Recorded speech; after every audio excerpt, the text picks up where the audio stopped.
कदीम जमाने की बात है कि एक गांव में अकरम खान नाम का एक ताजिर रहता था। अकरम खान की पहली बीवी का इंतकाल हो चुका था और उनके पीछे दो मासूम बेटियां रह गई थीं। हालात की मजबूरी ने अकरम खान को दूसरी शादी पर मजबूर कर दिया और उन्होंने अपनी दोनों बेटियों को सौतेली मां शबनम बीबी की निगरानी में छोड़कर तिजारत के लिए शहर का रुख किया। आज 3 साल बाद अकरम खान अपने गांव वापस आ रहे थे। घर के अंदर सौतेली मां शबनम बीबी ने दोनों बच्चियों फातिमा और मरियम को अपने सामने बुलाया और सख्त लहजे में कहा, सुन लो, तुम दोनों मेरी बात ध्यान से सुन लो। आज तुम्हारे अब्बा जान घर तशरीफ ला रहे हैं और उनकी आड़ से पहले घर के तमाम काम मुकम्मल होने चाहिए। समझ गई बात? अगर कोई काम अधूरा रहा तो फिर देख लेना, बाद में मुझसे शिकायत मत करना। जानती हो ना मेरी तबीयत, जब मुझे गुस्सा आता है तो किसी की नहीं सुनती। दोनों बहनों ने खौफजदा होकर सर झुका दिया। बड़ी बेटी फातिमा ने हिम्मत करके कहा, जी ठीक है, हम दोनों मिलकर सारे काम निपटा देंगी।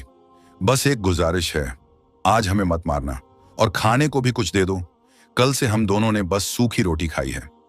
शबनम बीबी ने आंखें दिखाकर कहा, आज शाम को खाना मिल जाएगा, मगर याद रखना ये सब बातें अपने अब्बा जान को मत बताना, वरना एक दिन भी इस घर में नहीं रहने दूंगी। इतने में बाहर से आवाज आई। शबनम बीबी फौरन बाहर दौड़ी। अकरम खान 3 साल बाद घर वापस आए थे। अरे कैसी हो तुम, और मेरी बेटियां कैसी हैं? नजर नहीं आ रही, सौतेली मां शबनम बीबी ने मुंह बनाकर कहा। तौबा है जी, आते ही अपनी बेटियों की याद आ गई आपको। मेरी तो जरा भी परवाह नहीं हुई आपको। मैं तो दिन रात घर के काम करके इस घर की नौकरानी बन गई हूं। एक शौहर था इस घर में मेरा, वो भी आते ही अपनी बेटियों का हाल पूछने लगा मुझसे। मेरा तो हाल बुरा हो गया है, आपकी बेटियों को क्या होना है? अकरम खान ने तसल्ली देते हुए कहा, अरे नहीं नहीं, ऐसी बातें क्यों सोच रही हो? घर में वो दोनों भी हैं तो उनके बारे में पूछना तो बनता है ना। शबनम बीबी बोली, हाँ सब जानती हूं। अच्छा रहने दो, आपकी बेटियां तो सारा दिन खेलने निकल जाती हैं और जुबान तो तौबा तौबा। आपकी बड़ी बेटी फातिमा तो मुझे बात तक नहीं करने देती। तौबा तौबा, इतनी लंबी जुबान है उसकी और इतनी बदतमीजी, क्या ही बताऊं। ये सुनकर अकरम खान की पेशानी पर शिकन पड़ गई। क्या कहा तुमने? मेरी बेटियां बदतमीज हो रही हैं? कहां से सीखा ये सब? किसने इतना सर चढ़ा दिया? घर में क्या चल रहा है? आज ही पूछूंगा मैं उनसे, जो जवाब देना होगा देकर ही जाएंगी। मैं ऐसे चाल चलन बर्दाश्त नहीं करूंगा। शबनम बीबी ने जवाब दिया, हाँ जी, आप खुद पूछ लेना उनसे। मैं तो कुछ भी पूछती हूं तो झूठ बोल देती हैं। न जाने झूठ बोलने की आदत कहां से लग गई है उन्हें। और तो और अब क्या छुपाऊं आपसे, घर से चोरी भी करने लगी हैं। अकरम खान के कदम रुक गए। क्या चोरी? ये मैं क्या सुन रहा हूं? तुमने मेरी बेटियों की परवरिश नहीं की, मैं तो उन्हें तुम्हारे पास छोड़कर गया था। शबनम बीबी ने कहा, अरे जी, कहां की बात कर रहे हैं आप? वो तो मुझे मां समझती ही नहीं। कुछ भी पूछो कि कहां जा रही हो तुम दोनों, तो जवाब तक नहीं देती। और आप देखना, जब आप उनसे इन सब हरकतों के बारे में पूछेंगे तो देखना मुझे ही झूठा कहेंगी और घर भर की बातों से मेरा ही मुंह काला हो जाएगा।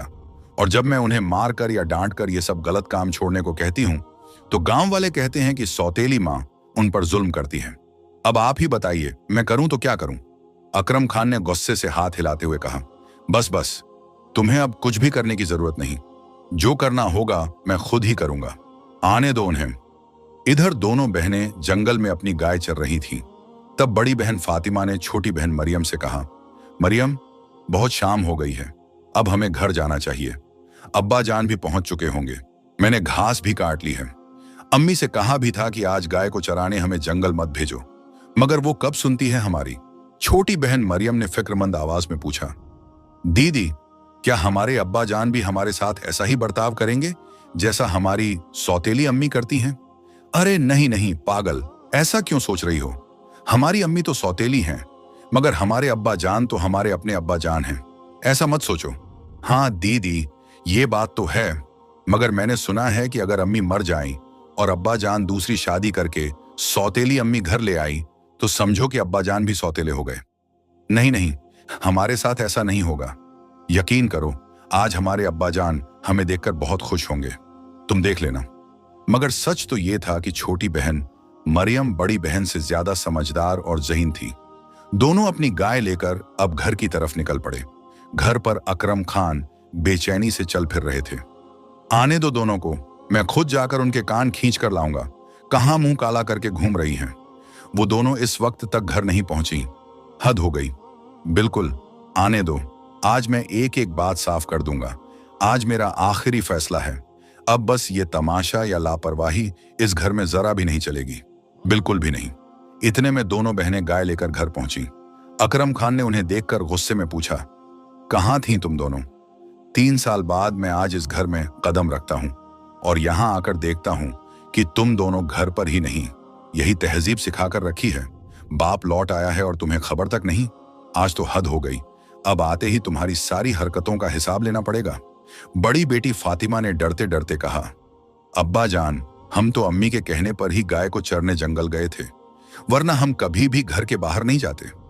फिर अम्मी ने आपको ये बात क्यों नहीं बताई? शबनम बीबी फौरन बोली, तौबा तौबा, कितनी झूठी हैं ये लड़कियां।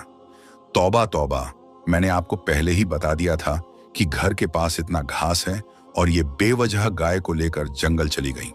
आजकल तो मैं हर रोज खुद ही गाय को चरने जाती हूं, मगर आज आपको दिखाने के लिए ये गाय लेकर जंगल चली गई थी। अब्बा जान, अम्मी झूठ कह रही हैं।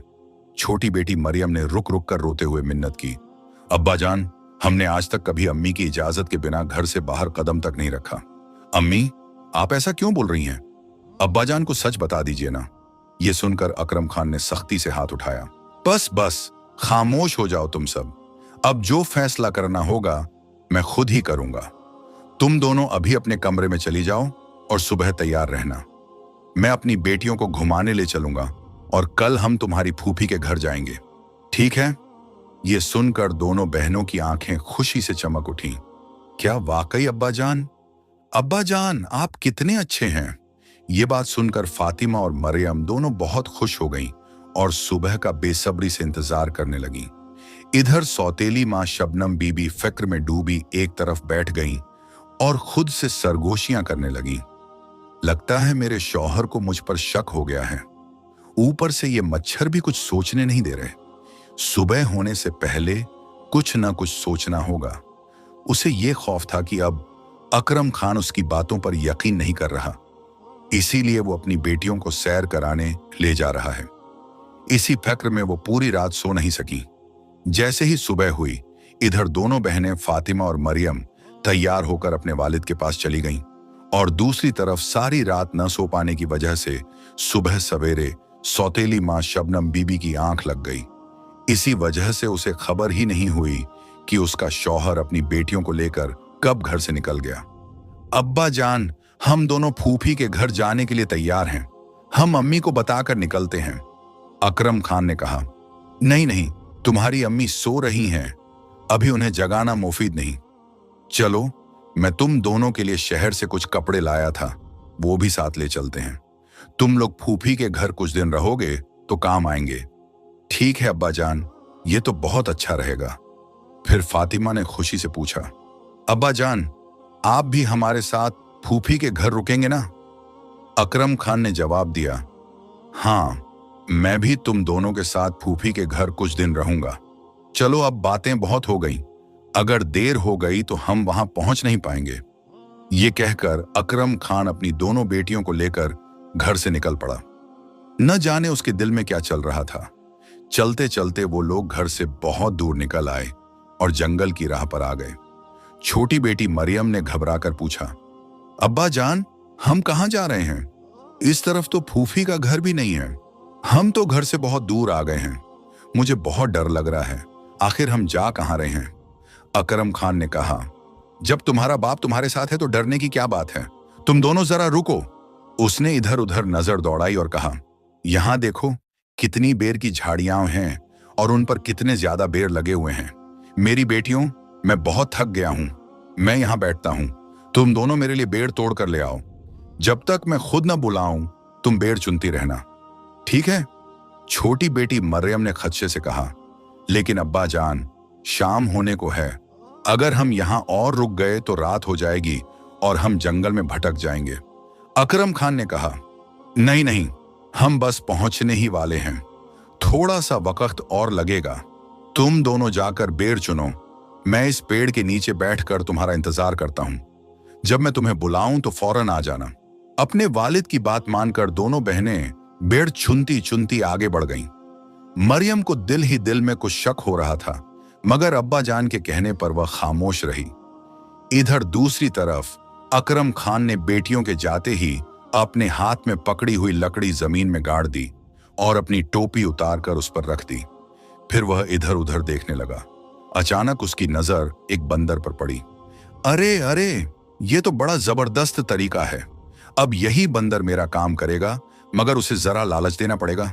हाँ, बंदर का पसंदीदा खाना केला यही काम आएगा। अकरम खान ने बंदर को अपनी टोपी पर बिठाया और उसे केले देते हुए खुद घर की तरफ चल दिया। बंदर केला खाते हुए आवाज लगाता रहा, चुनो बेटियों, बाप खड़ा है। चुनो बेटियों, बाप खड़ा है। बड़ी बहन फातिमा ने कहा, देखो मरियम, अब्बा जान की आवाज आ रही है। वह हमें और बेर चुनने को कह रहे हैं।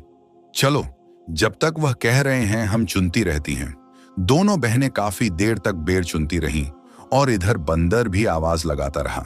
जब बंदर ने आखिरी केला खा लिया तो एक केले का छिलका नीचे गिर गया और बंदर एकदम खामोश हो गया। अब दोनों बहनों ने महसूस किया कि अब्बा जान की आवाज आना बंद हो गई है। मरियम ने घबरा कर कहा, फातिमा आपा, अब्बा जान की आवाज नहीं आ रही। लगता है वे हमें वापस बुलाना चाहते हैं। बहुत देर हो गई है, अब तो रात होने को है। दोनों बहनें दौड़ती हुई उस जगह पहुंची जहां पेड़ के नीचे उनके वालिद बैठे थे, मगर वहां अपने वालिद की जगह एक बंदर को बैठा देखा। ये मंजर देखकर दोनों को सब कुछ समझ आ गया। मरियम की आंखों से आंसू बहने लगे। फातिमा आपा, आप सच कहती थीं। हमारे अब्बा जान हमें इतनी दूर जंगल में छोड़ने ही आए थे और वो हमें छोड़कर चले गए। अब हम क्या करें, कहां जाएं? फातिमा ने हिम्मत बांधते हुए कहा, मुझे तो पहले ही शक था, मगर अब रोने से कुछ नहीं होगा। अब हमें अपनी मदद खुद करनी होगी। आओ, आज रात गुजारने के लिए कोई ठिकाना तलाश करते हैं। कोई शहजादा हमें महल में लेकर जाने नहीं आएगा। चलते चलते दोनों बहनें एक झोंपड़ी के पास पहुंची।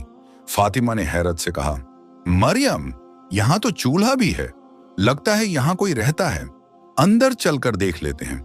मरियम ने डर से कहा, ऐसे ही अंदर जाना ठीक नहीं, कहीं किसी और मुसीबत में न फंस जाए। मगर अगर हम सारी रात इस घने जंगल में रहें तो जंगली जानवर हमें नुकसान भी पहुंचा सकते हैं। आखिरकार हिम्मत करके दोनों अंदर दाखिल हो गईं। झोंपड़ी खाली थी। ये देखकर वे मुतमईन हो गईं और वहीं रात गुजारने लगीं। यूं वक्त गुजरता गया। दोनों बहनें जंगल से फल लातीं, बाजार में बेचतीं और उसी कमाई से अपनी जरूरतें पूरी करतीं। देखते ही देखते कई साल गुजर गए। अब दोनों बहनें जवान हो चुकी थीं और इतनी खूबसूरत थीं कि जो भी उन्हें देखता देखता ही रह जाता। एक दिन मरियम ने कहा, फातिमा आपा, आज मैं जंगल थोड़ा दूर तक जा रही हूं ताकि ताजा फल ला सकूं। बाजार में अच्छी कीमत मिलेगी। मेरे आने तक आप खाना बना लेना।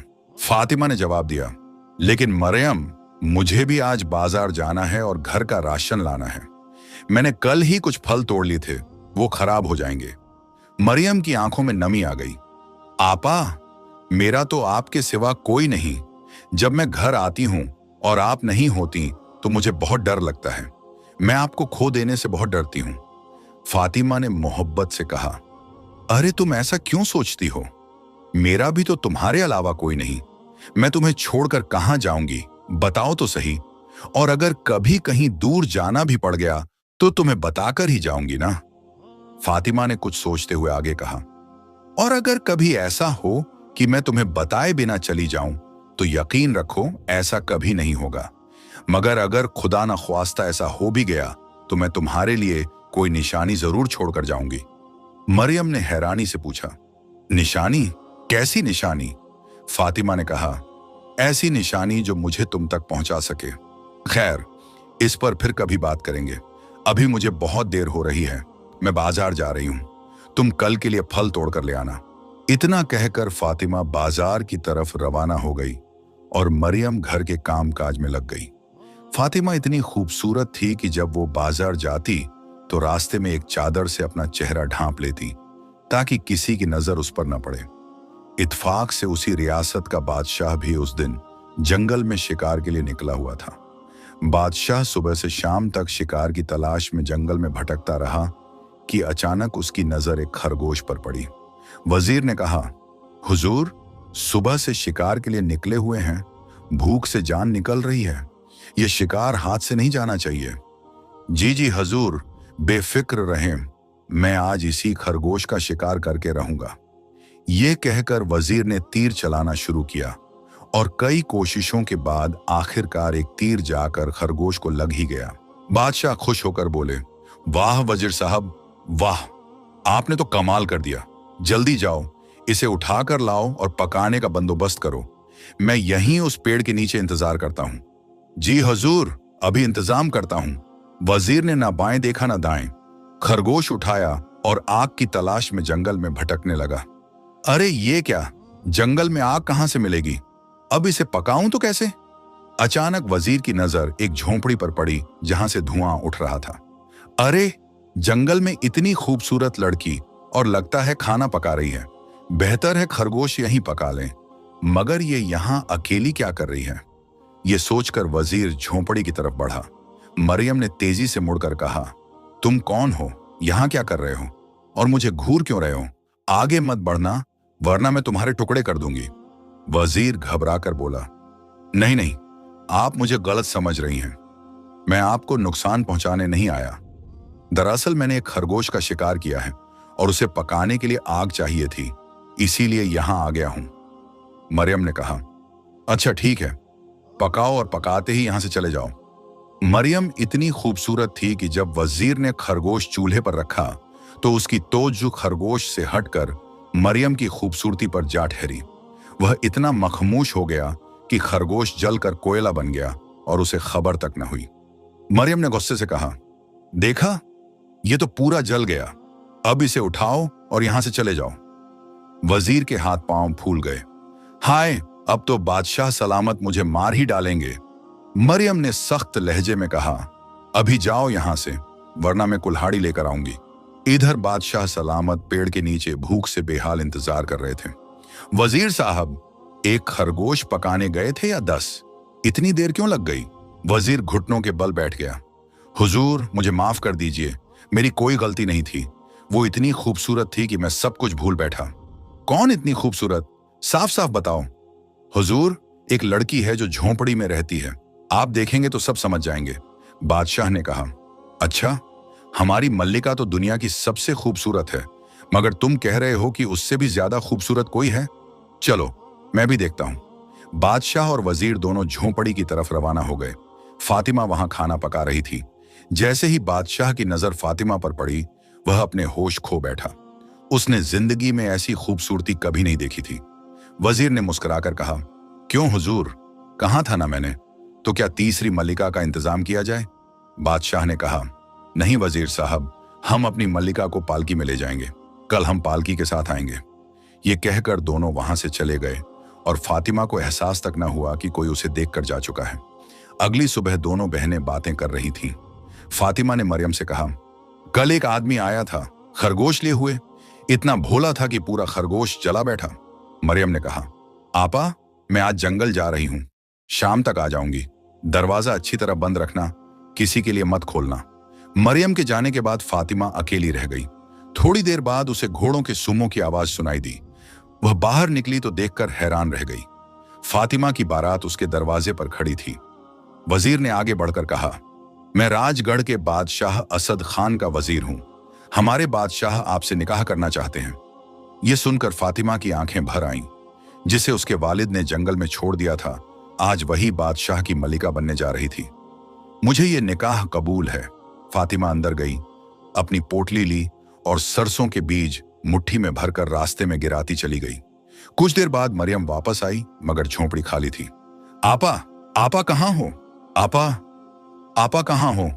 मरियम की आवाज जंगल में गूंजती रही, लेकिन हर तरफ सन्नाटा था। 2 दिन गुजर गए, फिर एक रात तेज बारिश हुई।